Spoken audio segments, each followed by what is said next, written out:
Dan kami akan terus memonitor, memitigasi berbagai dinamika yang terjadi apabila menimbulkan risiko yang berpengaruh kepada APBN maupun terutama kepada masyarakat dan perekonomian.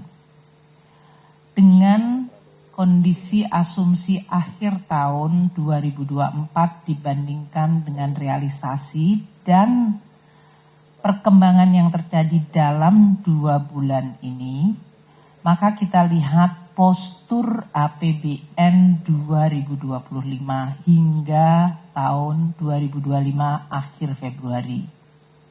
Sebagai perbandingan, saya menggunakan APBN awal, yaitu Undang-Undang Nomor 62 Tahun 2024. APBN selalu ditetapkan menjadi atau dalam bentuk undang-undang, karena ini adalah sebuah proses politik dan legislasi antara eksekutif dengan legislatif yaitu DPR.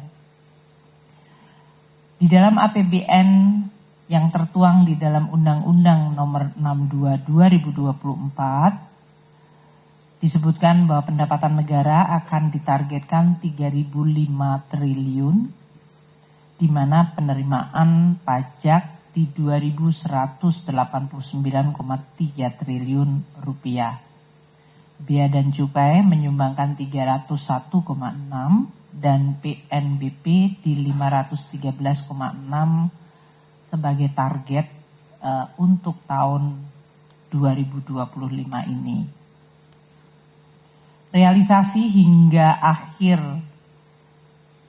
Februari untuk pendapatan negara adalah 316,9 triliun rupiah, di mana penerimaan perpajakan 240,4 triliun atau 9,7% dari target tahun ini, terdiri dari penerimaan pajak 187,8 triliun rupiah atau 8,6% dari target. Sementara kepabeanan dan cukai 52,6 triliun, ini adalah 17,5% dari target 301,6 triliun di APBN. Untuk PNBP, kita telah mengumpulkan 76,4 triliun rupiah hingga akhir Februari. Ini artinya 14,9% dari target PNBP tahun ini yang sebesar 513,6 triliun rupiah.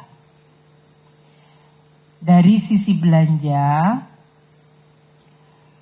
kita lihat APBN mendesain belanja tahun ini adalah sebesar 3.621,3 triliun rupiah. Ini terdiri dari belanja pemerintah pusat 2.701,4 triliun rupiah, di mana belanja KL-nya 1.160 triliun dan belanja non-KL 1.541,4 triliun. Transfer ke daerah di dalam Undang-Undang APBN 919,9 triliun.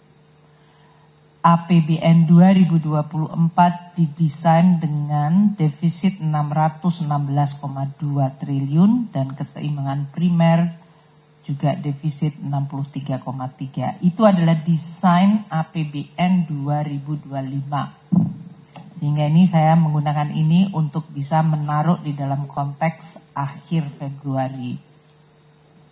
Pembiayaan tahun 2025 ini juga menurut undang-undang akan mencapai 616,2 triliun rupiah. Nah, realisasi yang terjadi untuk belanja negara hingga akhir Februari, ya, dengan berbagai yang nanti akan disampaikan oleh Pak Wamensua, terjadinya impres, efisiensi, dan lain-lain, kita masih melihat belanja negara 348,1 triliun. Realisasi di mana ini adalah 9,6% dari total belanja yang akan dianggarkan tahun ini. Belanja pemerintah pusat mencapai 211,5 triliun atau 7,8% dari target belanja pemerintah pusat. Terdiri dari belanja kementerian lembaga 83,6 triliun rupiah. Ini juga sekitar 7,2% dari total belanja tahun ini untuk kementerian lembaga, dan belanja non-KL mencapai 127,9 triliun atau 8,3% dari total belanja non-KL. Untuk transfer terlihat lebih maju, yaitu kita telah mentransfer ke daerah sampai akhir Februari mencapai 136,6 triliun. Dari persentase ini lebih tinggi dari bahkan kecepatan belanja pemerintah pusat, yaitu 14,9% dari total transfer tahun ini sebesar 919 triliun. Untuk posisi 2025 akhir Februari, keseimbangan primer dalam posisi surplus 48,1 triliun.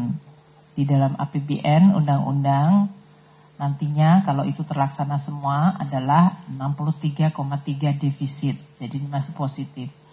Sedangkan dari total keseimbangan terjadi defisit 31,2 triliun rupiah untuk posisi akhir Februari, atau ini sebesar 0,13 dari PDB.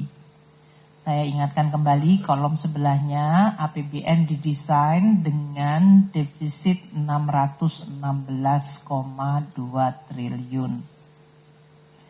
Jadi ini defisit 0,13%, tentu masih di dalam target desain APBN sebesar 2,53% dari PDB, yaitu 616,2 triliun rupiah.